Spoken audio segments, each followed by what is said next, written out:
Hi, I'm Mike with Reptiles Express. In this segment of our videos, we are going to have a conversation about heat packs and cold packs with the two experts from the Reptile Collective, Kev and Steve. Well, Mike, I am not an expert, and I have a lot of questions for you guys. We're in North Georgia, and it is July, and it is hot outside. There are a lot of variables when packing your reptiles. Would you like to discuss some of these today? Let's do it. Cool. All right.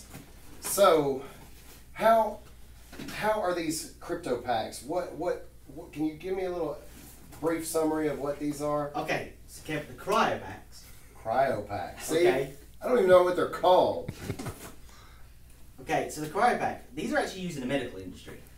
So what they do is they transport blood and very temperature sensitive organs, you could say. Do you know in the mail. range, the temperature range that they So operate at? these keep the inside of your package typically around the mid-70s. Great. So, Steve, you would think that on hot times like this, it would be a pretty good idea to use some. Would you like to demonstrate how to do it?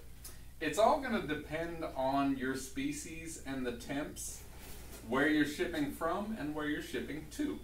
Okay, I've got to ship a couple of bearded dragons, and I need them to go to Michigan. Now, bearded dragons will actually take a little bit higher temps than most things. Okay. This time of year, in the temps that we're talking about right now, upper to mid-90s, you would probably use a cold pack with these guys.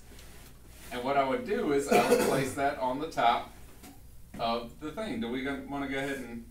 Let's say I'm shipping a ball python to Boise, Idaho. What do I need to do in that situation? Well, the ball pythons will tolerate a little bit higher temps than, say, the colubrids that we deal with. But I would also use a cold pack in this scenario with the higher temps in the 90s. Pretty much anything above 85, I'm looking at using a cold pack on just about anything.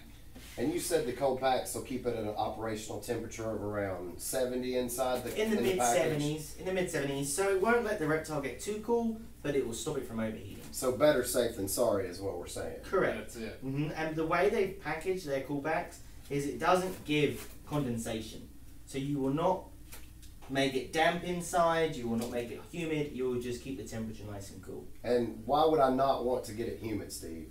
That would cause any of your packing materials to get some moisture, and of course it could always leak through the box itself, causing structural distress, and we don't want that at all. We don't want this package to get wet, guys. And if this is not going to produce any type of condensation, that sounds like a good idea. That's an amazing thing. So, basically, when it's hot outside, which this is the South and it is quite hot, it is better safe than sorry to use one of these cool packs. Agreed. Would you like to demonstrate on how the best technique of putting the cool pack inside the package is? Sure, we could. We can go ahead and do this ball python real quick.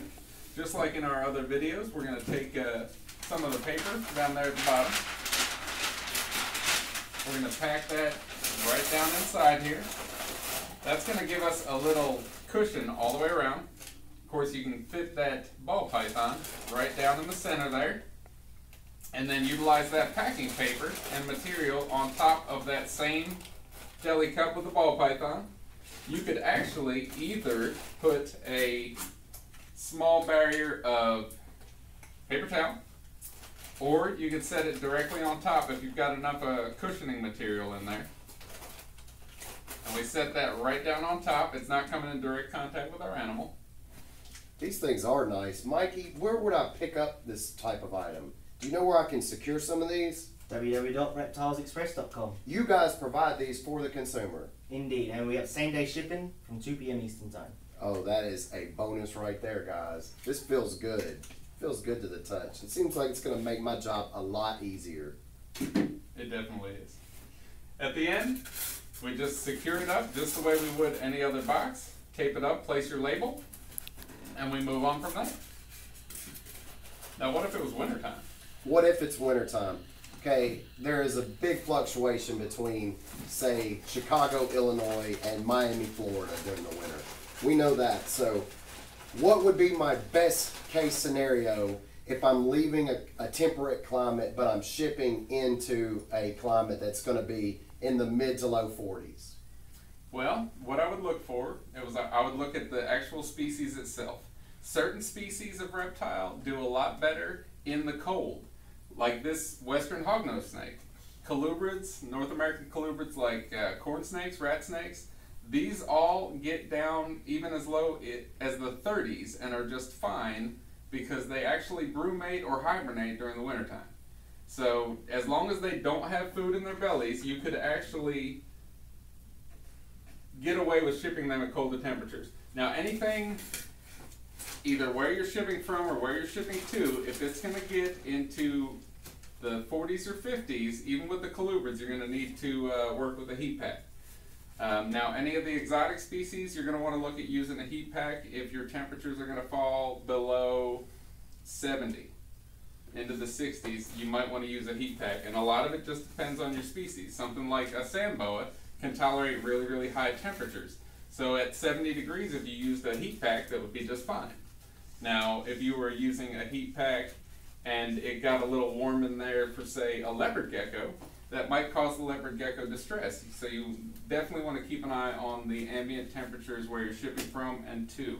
On something like a leopard gecko, I would use a heat pack probably anywhere below 65 degrees. If it was 65 degrees or above, I'd go ahead and ship the leopard gecko as long as it wasn't summertime. Obviously, if it's summertime and you're in the 80s, you don't want to use a heat pack or not use a cold pack. So summertime in the south, you definitely don't want to use a heat pack, correct? Definitely not. Definitely not. That's when we go with our cryo pack. Yeah, the heat pack would definitely, in the summertime, in the higher temperatures, you're going to basically cook a reptile. You don't want these guys to get up into the 95 and the 100 degree range. It's the quickest way to cause heat distress and actually kill your reptile. That is some good information. I think you guys are going to really help me out a lot. Now, what do I do if I am in the process of shipping and I have concerns? Who would I contact? Well, that would be very easy, Kev. Here, we have sales at Reptile Express.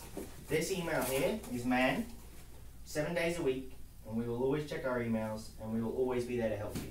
And then I'll get a return email. I should get that pretty quick. Or what if I ever needed to get someone on the phone? Are you guys available on the phone? Always. That is a great bonus right there. Thank you very much for being there for me, Mike.